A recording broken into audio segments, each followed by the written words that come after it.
Hello internet, welcome back to the channel. Today we are fitting a dash cam to the Range Rover. The people over at FiTCAMX have been kind enough to send me this, a nicely integrated dash cam unit that goes behind the rearview mirror, replacing the existing trim, and it's got a camera built into the front of it. It's come in a really nicely packaged solution, and it also has a wiring loom such as this, so you can integrate into the vehicle's power from the centre console top unit. So let's dive into getting this thing fitted, see how quick it really is, and get a dash cam fitted. So first things first, I'm going to use the provided trim tool to try and get this down gently, because what we're going to do is we're going to use this piggyback harness. What it does, it goes in line with the existing loom in the vehicle, and it takes its power for the dash cam out of that. So let's try and get this down. Let's get those out of the way. Let's get this down and see if we can get this in relatively easily.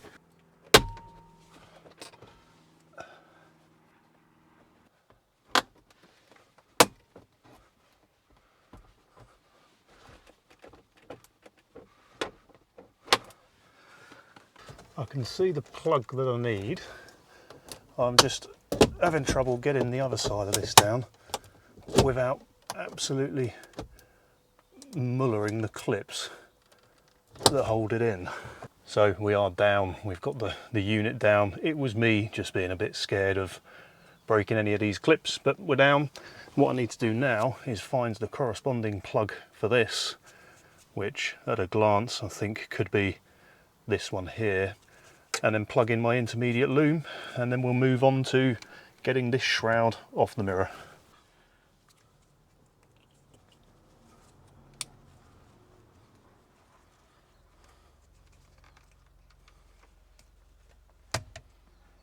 Don't break everything. Dead simple. So in this unit I've got two cables. One for the rear camera, which I'm going to fit in a different video because that is quite a task getting it all the way back there. And then this, which is the main power for the front camera, which plugs into this loom we've just added in here, into that plug there. So what I need to do is fish my cables through down to here. That will clip on there and get the camera powered up and get the app downloaded and start programming it. So that's all clipped in and on, and there's the camera there, you can see. Very subtle. Before I clip everything back in and replace this unit, what I want to do is power it up and check I've done everything correctly, because I don't want to be wrestling getting that out again. This is interesting. Obviously this unit is used in a Jaguar somewhere. There wasn't one in my F-Pace, it was different to this. So I wonder what model has that in. Very interesting. So I've plugged everything in. We've got some lights in there, so it's got power. That's just hanging there for the minute. Let's get the app downloaded and see what this thing is seeing. So we're just adding the camera into the app from the world's largest instruction sheet. The default password for the camera is 12345678, very secure. Let's see if it can find that camera.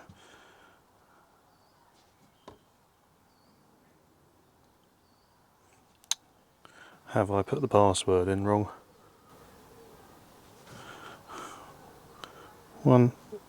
Okay, thank you, that's helpful. 1 2 3 4 5 6 7 8.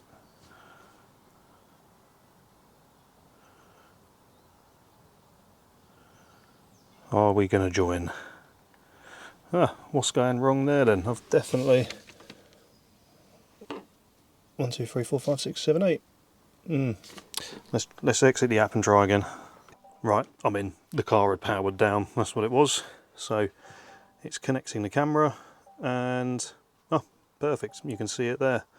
So what we should see now, I've taken the camera down just to try and extend some cabling, but what we should see here is, hey, so back in the car. Now I'm happy that the camera is working correctly. I can clip that back up in a second. Let's get this back in and out the way And what I've done is I've left the rear camera connector just dangling there, so I can come back to that and do that at a later time.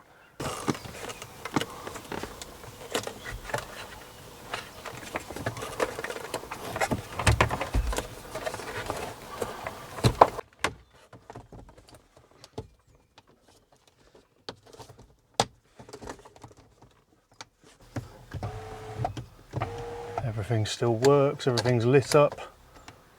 Yep, perfect.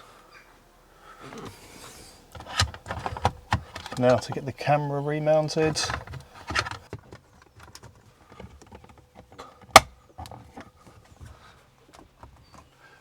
Really is as easy as that. And that's that. It's all mounted and in. I can, oh, it's even got the date and time correctly, which is good. And in the app, I can see what's on the memory card. This came with a 64GB memory card, and you can also adjust the settings of the camera in here. So I don't want to be recording sound.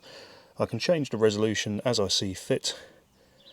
And when the card's full, it will record for 1 minute on loop. And from the front, it's barely noticeable. It just blends in by its very design to the shroud for the rearview mirror, which is great. So in another video, I'm gonna have to pull a cable all the way along here to the back for the rear camera, but that is a problem for another day. So there we have it. That really took all of about 10 minutes to fit. It was that simple. Thank you to the guys and girls over at FiTCAMX for sending that through. I was looking for a dash cam for this car, having only just got it, and they stepped up and provided one. And to be honest, it's much easier than fitting a regular dash cam. It all just clips into the original places, and I wasn't having to run any wiring to fuse boards with piggyback fuse mounts and all of that. It literally just all clicked in, and as I said, 10 minutes work, and there we are.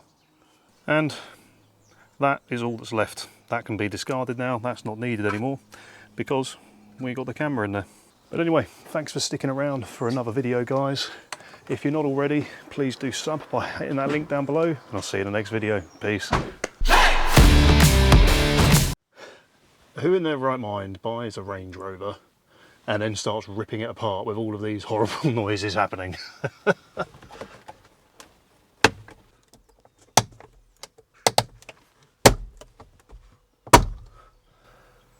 Nothing like a bit of brute force.